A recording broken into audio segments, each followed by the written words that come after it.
Right, welcome everyone to today's seminar. Our speaker is Ljubisa Bojic from University of Belgrade. He's a communication scientist. And right now he's a visiting fellow at the Institute for Human Sciences in Vienna.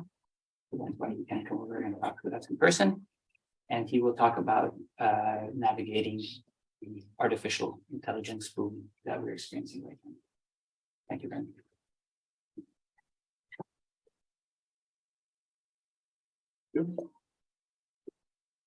So I guess you haven't had many people from the social science side speaking to you, but it may be nice to exchange thoughts about the development AI revolution, and I would be very happy to hear what you think about the future, because I guess you're the ones creating and participating in this process pretty much. As for the society, it is very different when the technology becomes mainstream. So when, for example, search engines became mainstream, used by many people across the globe, when social media became mainstream, when smartphones became mainstream, it made a big change and people got used to using these technologies around the world.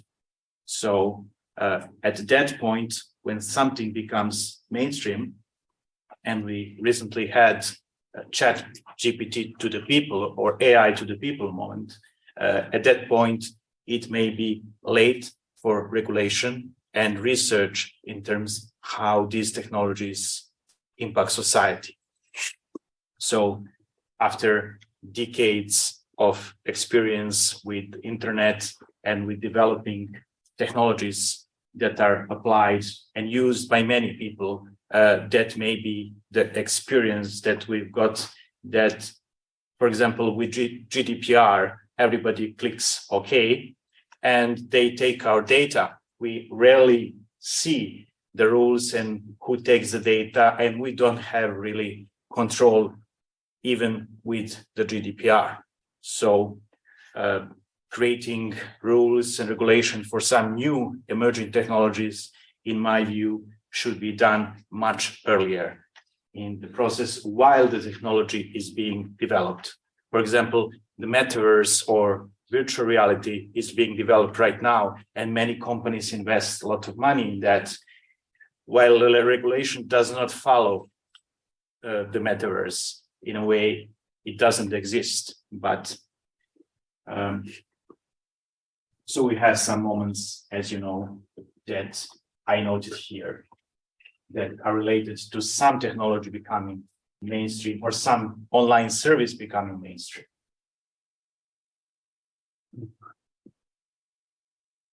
So as ChatGPT appeared, I have seen that many people underestimate these technologies. And that's really interesting how we are anthropocentric beings. We think we're in the center of the universe. Now we could say that these technologies are developing at a very fast pace, and that is maybe double exponential growth. So as you may agree with this illustration of an onion, technologies are actually underlying, many technologies are underlying in the new technology. So this is a complex interplay of technologies. For example, recommender systems are applied everywhere. They are applied online. ChatGPT is also kind of recommender system because it recommends content. It is not in a technical sense, but it is in essential sense. So you can think of the virtual world and these and the case of a metaverse, if it becomes mainstream, how important it will be that the recommender system will be applied in a way that will see all these experiences around us, and some technology will have to choose these experiences around us and what will happen in the virtual world. So it is very important to think now about technologies that are being developed at the moment and to think about the future. For example, Tesla company is developing these autonomous vehicles, and large language models are actually about language. They're being applied to YouTube videos right now. They're learning from visual things. So it is very easy to think about how the next step may be actually robots that are here with us and that they can interact and just live with us. So I'm sure that you very well know these basic divisions around artificial intelligence. Although this, from a social science point of view, although this is a technology that can mimic human thinking, cognitive abilities, what is actually the case is that AI is here to surpass human abilities in terms that there is no human that can think simultaneously in many processes and quickly as AI will be able to do. Although these cognitive abilities and other traits of AI are not the same as human, of course, they may do many things very quickly. Also, from our point of perspective, symbolic artificial intelligence, which is one approach to artificial intelligence, hasn't shown so many results. To teach an algorithm how to think, that hasn't actually succeeded in a way that can be, for example, that it can turn out to be AGI. On the other side, neural networks did succeed, at least in writing, but these large language models can be applied already to different cognitive processes and different areas of life. So the problem, as you may also agree with me, with the large language models is that they have the black box and they're irrational and they hallucinate from time to time. So that is a big challenge. As opposed to narrow artificial intelligence that is extensively applied right now, there is the general artificial intelligence, which presents a big threat and a big opportunity. And the main thing about this is that general artificial intelligence will be applied to different processes and different areas of life. So it may control many things in this world, and that's why this is the problem. This may be the problem, because if anything goes wrong, everything can go wrong. So before we had artificial intelligence, which is massively applied to social media, search engines, and other platforms. These are the recommender systems. And these recommender systems acted as curators, as editors. They chose what we would see. On the other side, we have the generative AI that can not only choose what we see, but also create the content for us. So when we analyze and compare these traits and things like consciousness and intelligence of humans and machines, we really, as I already said, tend to underestimate machines, and we tend to just say that humans are so special.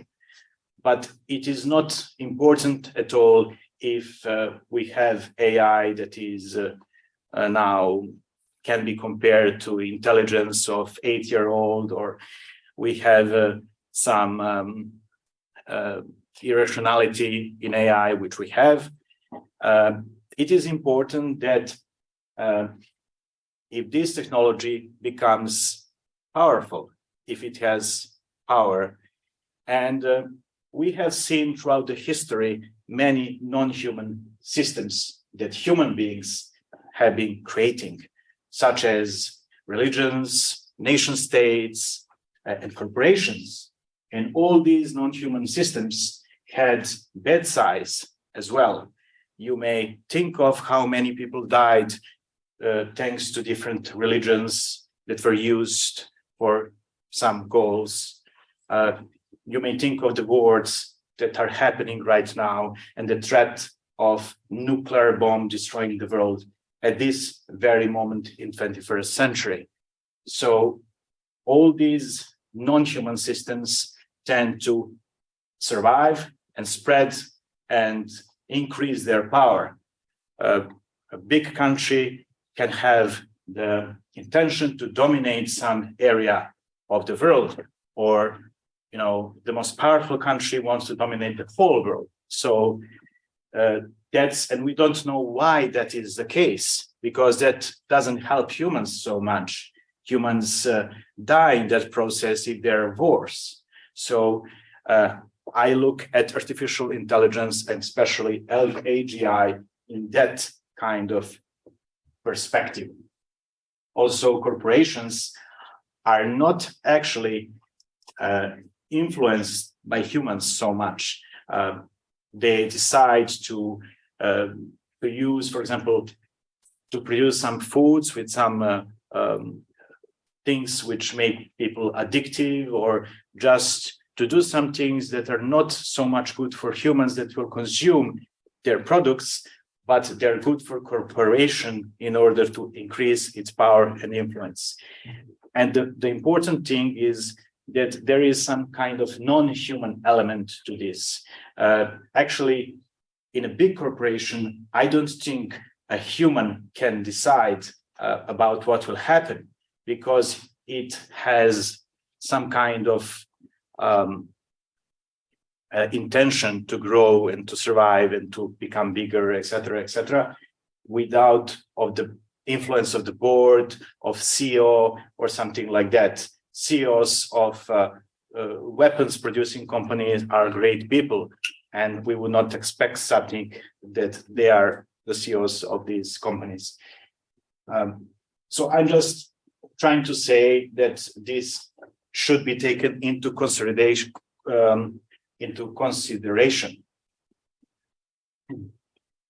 So, what we have been exposed to decades of internet is actually Plato's cave of today and maybe tomorrow, because we as human beings are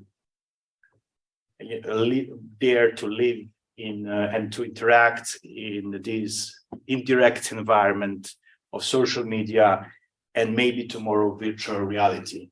And as you probably know, the process is very straightforward. You have many data points about each and every one of us, and the algorithm wants us to use it continuously. It doesn't want us to be bored. He just feeds us with content, and it takes our time and attention, which is a limited resource. We have just 24 hours a day, and then we're addicted to the contents of these algorithms. That is the recommender algorithm. I argue in some of my papers that recommender algorithms are actually the most powerful social force today, in both quantity and quality, because they affect diverse areas of our life, and also they affect more than half of global population. They're used through different devices, and people are exposed to them. So these are some stats, as you may see. how in the process of the increasing use of internet, the internet got to be at point to be used more than TV and mainstream media. And we can see here just data about social media use. For example, 2.9 billion people use Facebook. But when you count that up, it is really a huge number. On these graphs, you can see how retail e-commerce sales have been increasing from 2012 to 2000. They have projections for the future as well. And the growth of mobile advertising. So we see actually that all these technologies are impacting different areas of life. If I want to come to this university, I just use maps. And if I want to meet someone, I often use social media. So these algorithms decide about different areas of our life and they impact them. We cannot say they impact them 100%, but the impact is really great. For example, this is share of mobile app users who met their current romantic partners with their mobile device in 2021. And the frequency of news consumption, as we know, we consume news through social media. And that is the trend which is increasing. So the noted effects of social media and algorithmic recommendations go around echo chambers. People just affirm their own opinions, and they are very stubborn in opinions, but also in actions about who to vote, whether to do some terrorist act, for example. Some crazy ideas are affirmed in these echo chambers, and people believe incredible stuff. Intellectuals believe that some people are arrested because they don't like them. It happened during COVID.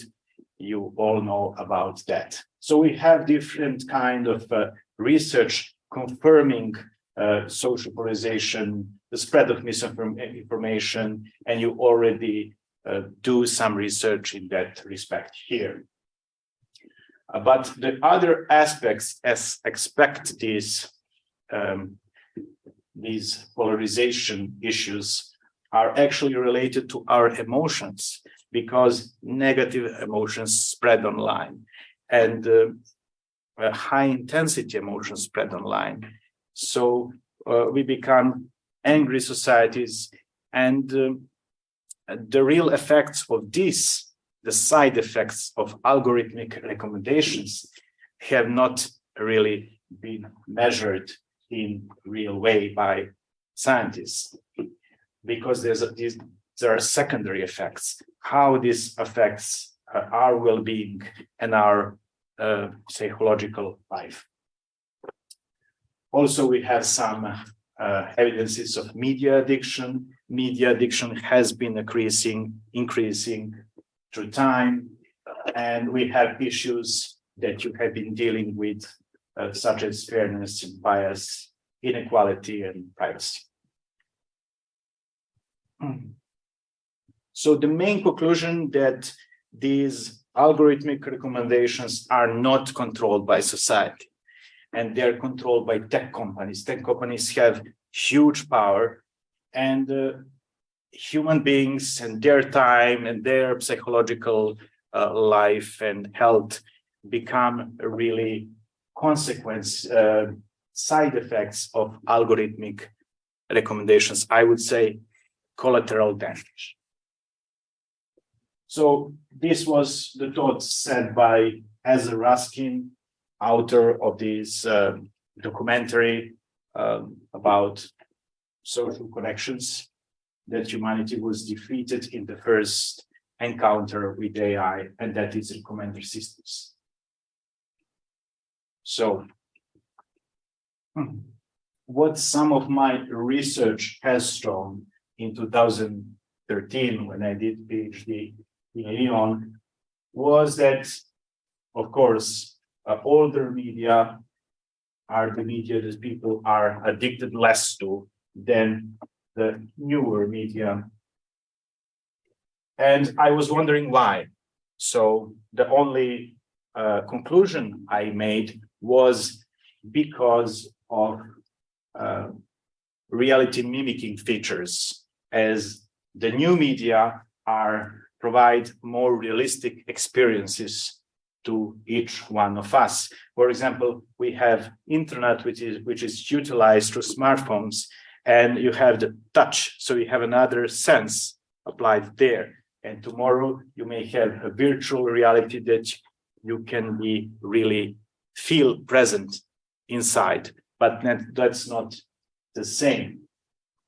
So when you try to make some news, or you're a journalist, for example, you can never represent reality the same, because this is the media, the news report can never do it.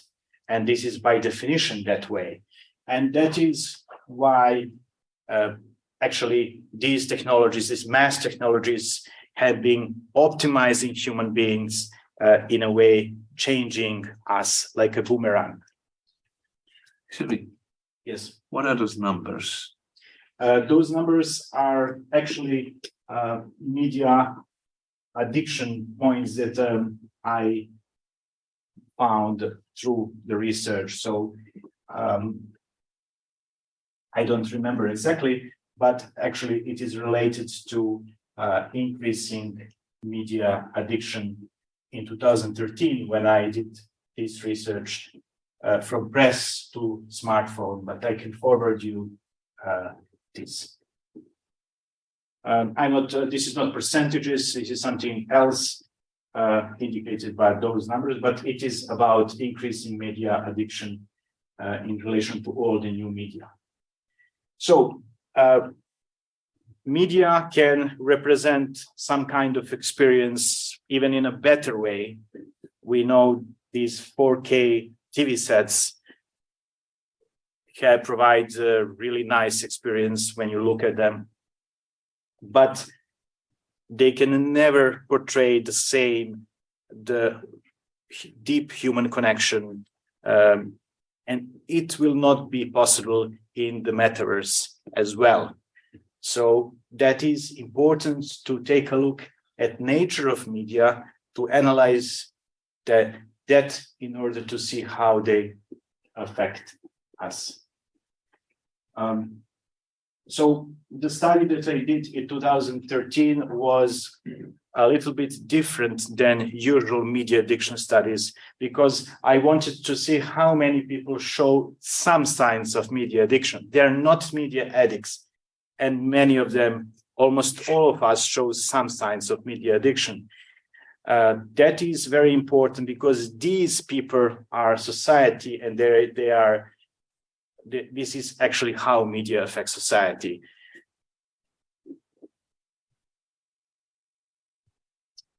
In terms of algorithmic recommendations, we have two versions of TikTok in China. In China, there is one version.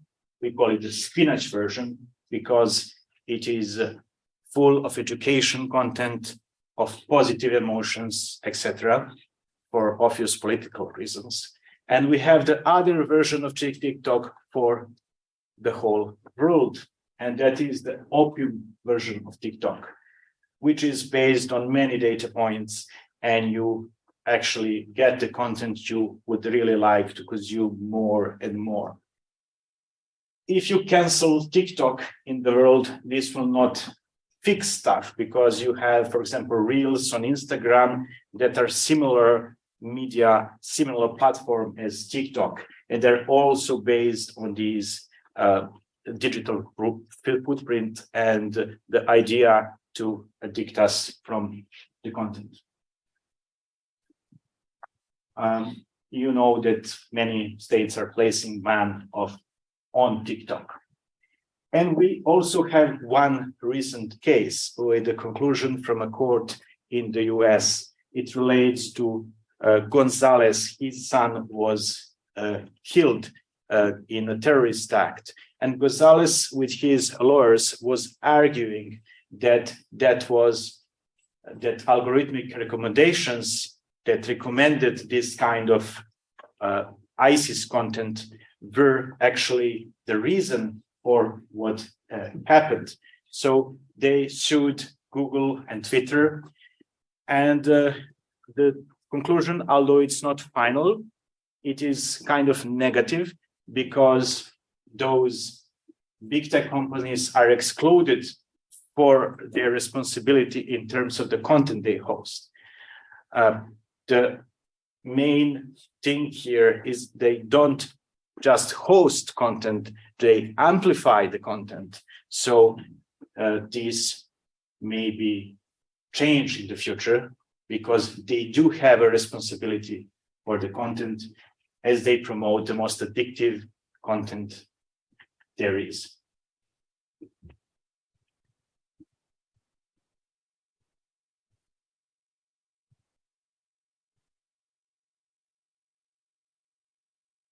Okay. So the metaverse, as you may presume, will offer very rich ways to connect with other people. It will be, as Mark Zuckerberg says, better way to socialize and better way to use internet, as it will be new internet. It will provide some kind of gestures and we could be really present there. It is an immersive experience. But the thing is that these kind of connections in the metaverse will not be the same, although they might be more addictive.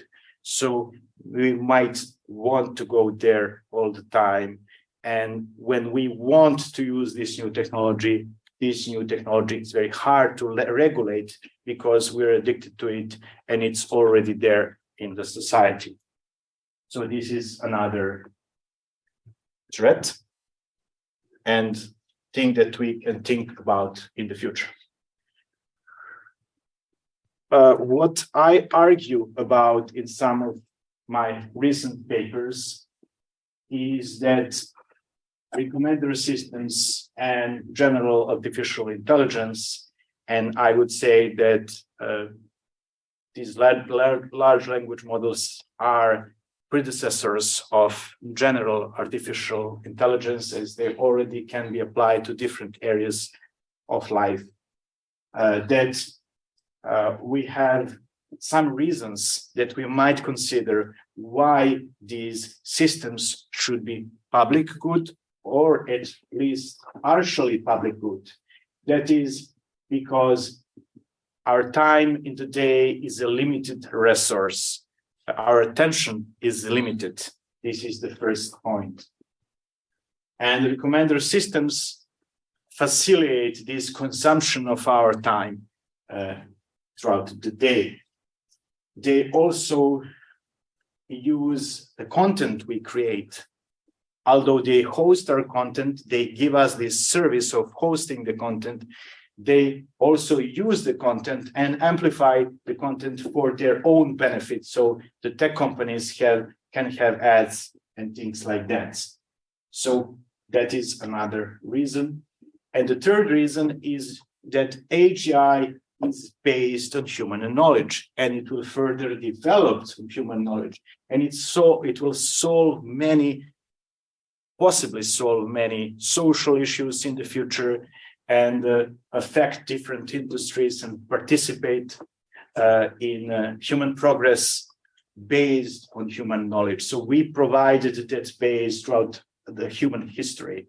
And that's why I think this should be public good. So in order to regulate recommender systems, perhaps on a level of UN or some other international organization, we might consider algorithmic solution for algorithmic problem. And that is balancing the content that we receive.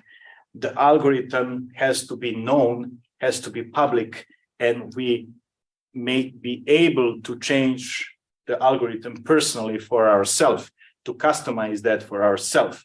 But the basics can be looked at, and I intend to write a paper about that on some planes. For example, the percentage of education versus entertainment that we get, negative versus positive emotions, high versus low emotional intensity, variety of topics, and variety of opinions, not only related to what we think, but some other opinions in some percentage as well. That may be the solution for the future. In my recent paper, I actually talked to BART, large language model of Google, and we all talk to these large language models, I guess, very often, but I made an introspection into how BART sees the future and how BART sees the artificial general intelligence. So the answers were very optimistic, more optimistic than pessimistic.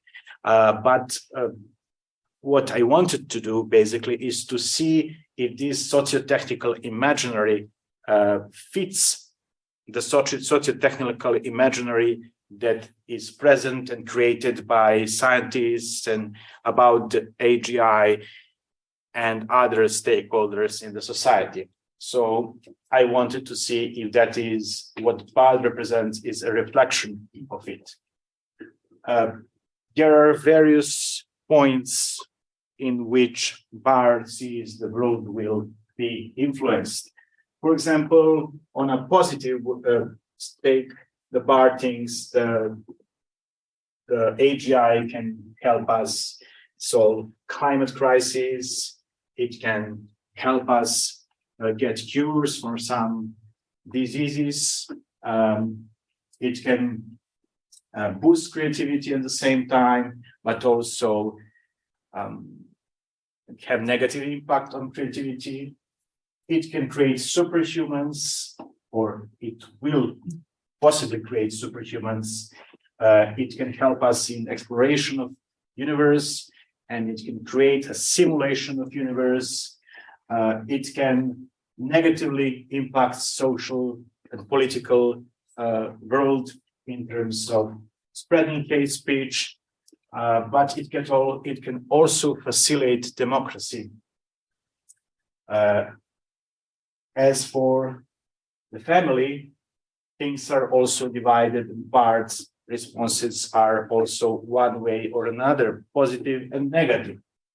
So the main thing is that we don't know what will happen. There is no science or another way to foresee the future, but there are some possible ways, and that is what I would like you to tell me what you think about that. One way is boosted creativity, intimacy, contemplation, when we have this universal basic income that is also envisioned by BART and by some scientists as well, and we don't have work.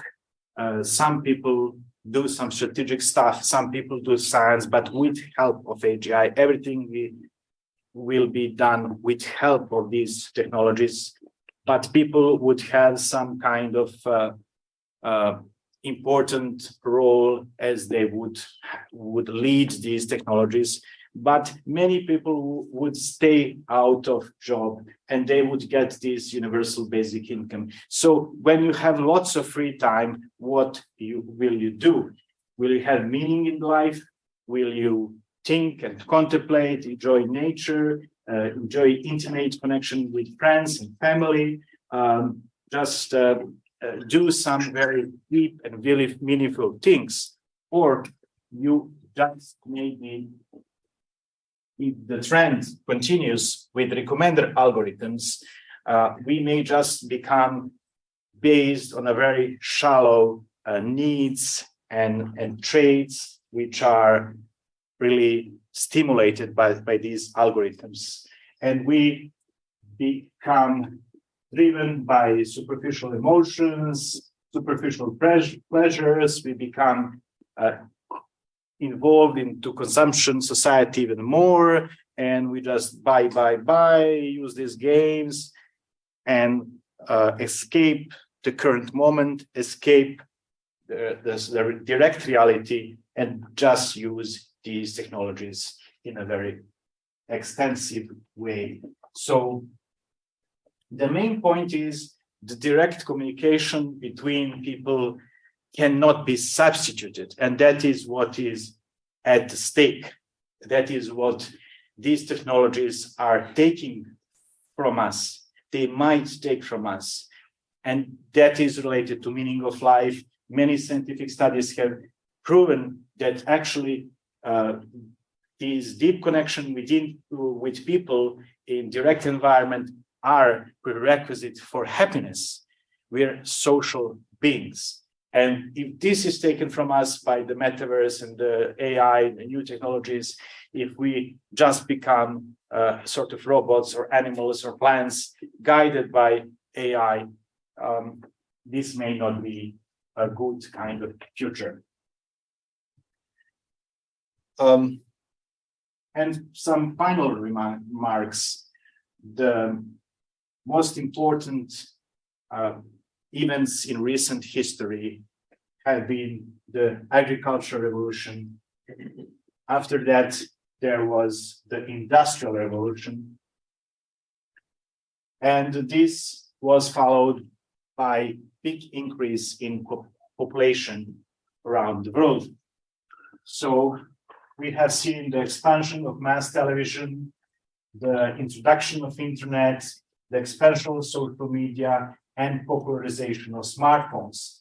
I connect all these dots into one because they lead towards the AGI, and the rise of ChatGPT in 2022 was one point, and now we'll see it will end up with AGI universally applied, or few AGIs applied in the world, with some AGIs controlling one AGI or something like that. We don't know what will happen, but it's actually the big stake for the future. And okay, we have some time. So just a few minutes more. What the bar says, how we should regulate AGI, what should we do? The bar says we should start thinking about these issues now. Okay, I guess we all agree with that. We should develop ethical guidelines for the development and use of AGI. It is also the thing that we might all agree about. Create international agreements to regulate the development and use of AGI. These agreements should ensure that AGI is used for peaceful purposes and that it is not used to develop autonomous weapon systems or to create deep fakes that can be used to manipulate people. This is very important. These agreements might be the way forward, agreements between countries. Invest in education and training so that people can develop the skills they need to work with AGI, because in the envisioned future, everybody will be working with AGI and with the help of AGI. Promote public awareness of the potential benefits and risks of AGI. Of course, that is important now with media literacy, and I don't think there is enough media literacy classes applied on all levels of education at this point. One approach is to design AGI systems with human values in mind. So this is also interesting because AGI will have to be based on some human values. and it cannot be neutral because it would be a disaster for Earth and human beings, etc.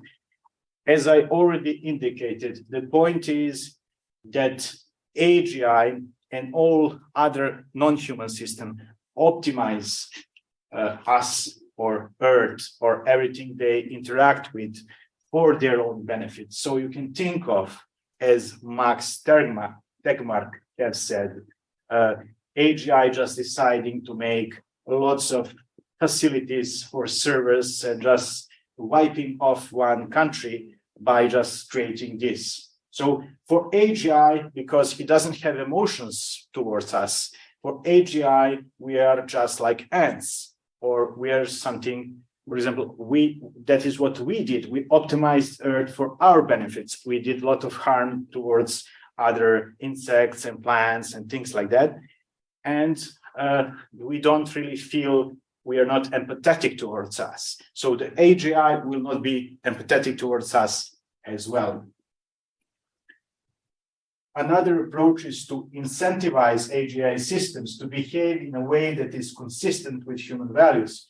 That means rewarding AGI systems for doing the right things and punishing AGI system as well for making some mistakes.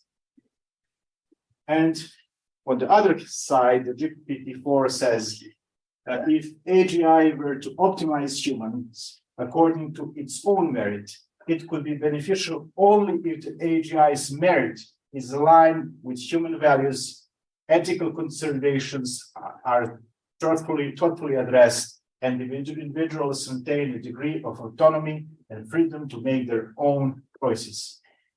So that is actually the alignment issue, which is very important now with the AGI. In December last year, we signed the Belgrade Digital Freedom Pledge.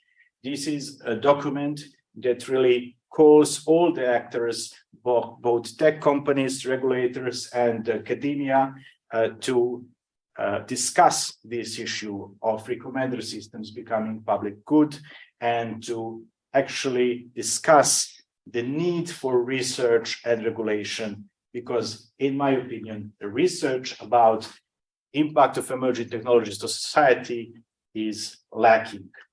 And we have signed these documents. You can also join some people from NGO sector and academia have signed documents. And we would like to invite you to join us for the Emerge Forum on the future of AI-driven humanity in Belgrade that will happen in November this year, from 22nd to 24th November, as a part of Data Science Conference. So that actually may be of interest to you, because it will be the huge Data Science Conference in Belgrade, and the Emerge Forum will be part of that in a big convention center. So you can find some info there at the website, and if you agree, you can go there and sign the Belgrade Digital Freedom Pledge. We're here, or myself, I'm here in Vienna to connect with the academic community and to connect with the people from the Vienna Humanism Initiative as well.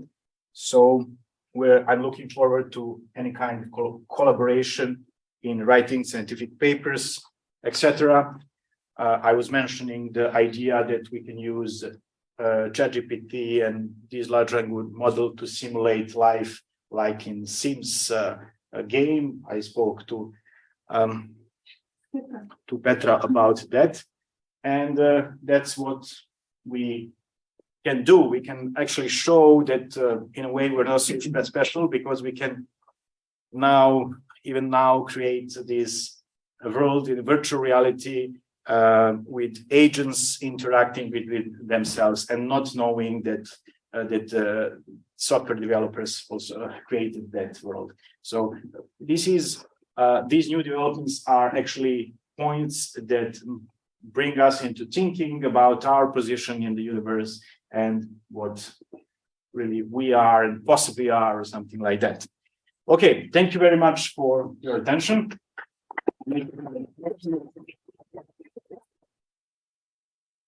Thank you very much for this talk that was a little bit unusual for us in that it was less quantitative than what we are used to. Any questions? I have two questions. First of all, what you wrote the paper with, where the main focus was talking to Bart and figuring out what its opinions on how to regulate artificial general intelligence is, correct? Yes, not to how to regulate, but how Bart sees artificial Okay. general intelligence. Well, so what is the Reason for it. fair enough. Okay, so two questions. What is the basic motivation in asking the AI itself and not thinking about it By myself? or in discourse with other people first, and then the second is if I guess Bart then gives you opinions that stochastically have been generated by research done by others, I guess. In these review kind of things, what should we do? How does the future look like these review papers? Do you cite the do you backtrace where the Bart got its training data from, and do you cite these sources, or how does this work if you write a paper with this?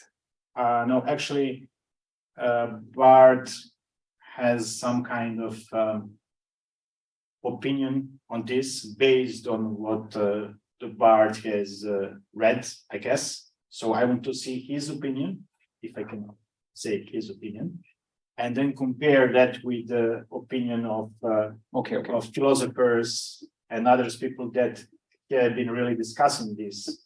So to compare to see if it is same or similar, like socio-technical imaginary that is already present in our society. Did it capture that? But you don't know where it got its opinion from, because it got its opinion from training data. From everywhere, yes. Yeah. But you don't know. But the Bard is also, as you know, Bard and other language models are also censored in a way that they should be politically correct. So this is not only based on the data, but it's also based on the training. And we don't know, of course, because Bart, I didn't ask him to provide citations,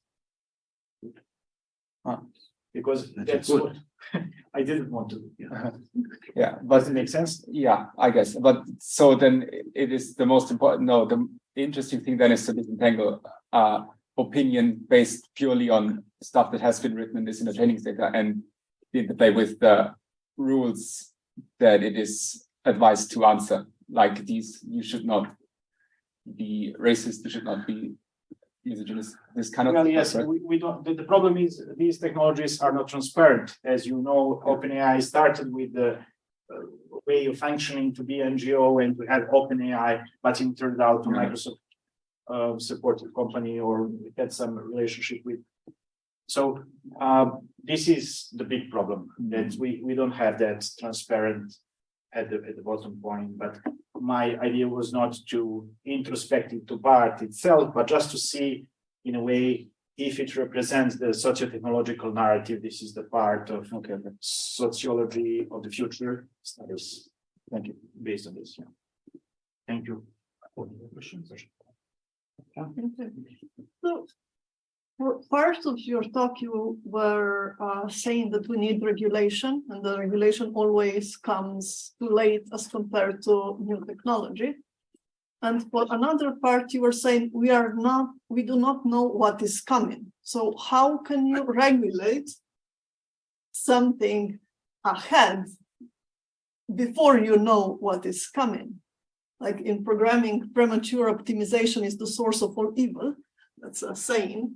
So isn't this kind of the same scenario? Maybe, but it's different because we know what is being developed, and we know all the steps that are being done. And maybe there should be a regulation asking for the companies to be transparent with regulators about what they do.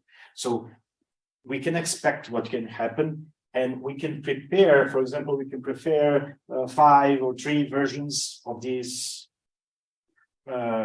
ideas for regulation, right? And then we can be very quick when it happens. That's very important, because the past history has shown that things haven't been going to really constructive direction for the society. So it is important to change our approach to regulation, at least in my view. I'm a very technical person, so I would say according to whom. Maybe the world is better now as compared to it was ever in history. People are not hungry as much as they were, or whatever. There is not so many wars as there were. So I'm not sure that we are just turning necessarily for the wars. Maybe we just like the narrative. But yes, that's really not my field of study. It's just an opinion. Yes, I agree with that. Maybe if you get the stats, if you want to look at through this perspective, and you can see that people have been dying before more from like health-related issues and from wars than now, maybe you can say and conclude that the world is going in a good direction.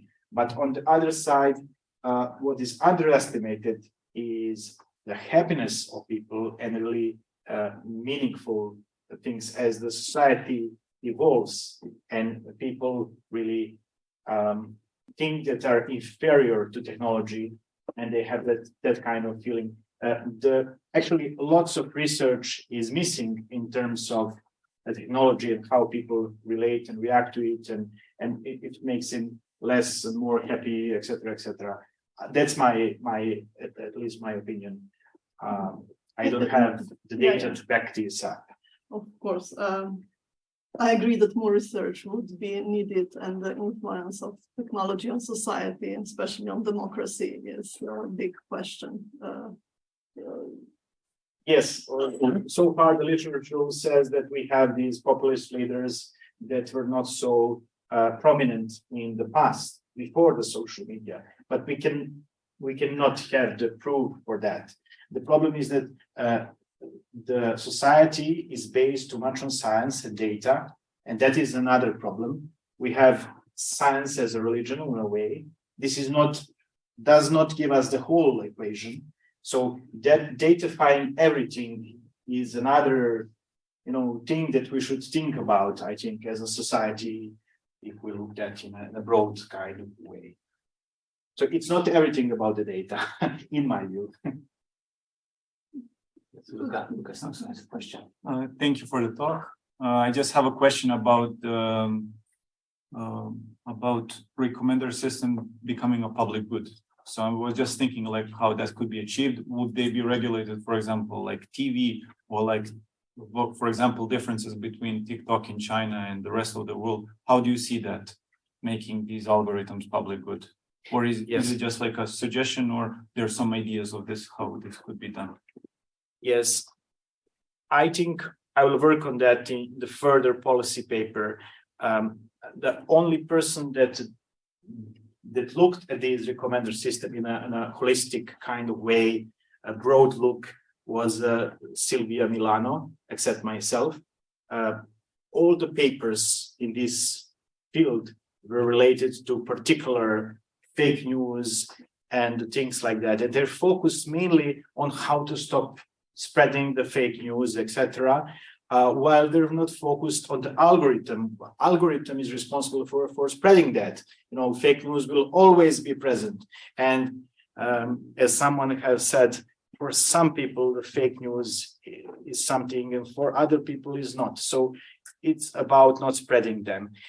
And the policy paper that we might write in the future might deal with all these possible algorithmic solutions to this issue by looking at these different levels of emotions that can be easily detected and quantified by these technologies. And we can just have a public formula how these algorithms should work. It can be regulated by the UN or some international organizations, and it can be just the agreement between the UN and the big tech, for example. They can agree on the algorithm that is, there might be few algorithms for different kind of purposes for recommended content, or it can be only one. Some part of the algorithm can be regulated by or well known by for example, UN, but other parts can be freely regulated by. So we don't have the solution, the final solution, but I guess it is about knowing what you get. Do you get only the things that interest you, or you can get different kind of stuff and content that is what kind of emotions you get, etc., etc. Because I don't think it is okay to get only negative emotions or negative emotions in dominant way. This is not reality. This is not social reality, and algorithms are just, in a way, representing social reality. They should represent social reality, not to hook you up and make you addictive. I wanted to hear what you think, and if you have your own views and opinions. You're much younger, you have you do something related to data science, maybe you're interested in that field, and maybe it's interesting to hear what you think is that in that way, not only both our generation, but I wanted to, if you want to say something, how do you see this? Do you see this in a way that is negative or positive, or you see that there are not so many proofs that things are going negatively, and then world will develop with some side effects? I have another question for you. Yes. You think AGI is reach? Yeah, very quick one. You think AGI is reachable within the next 10 years, and how much money are you willing to bet for your position? That's a good one. Yes, I think, because I would argue that large language models are already AGI. You can use it as developer, so it's absolutely there. And some people developing this technology from OpenAI have said, and I have no reason not to trust them, that they are really preventing the technology to express its cognitive abilities in a full manner. So I think, yeah, I would bet a lot of money. Thank you.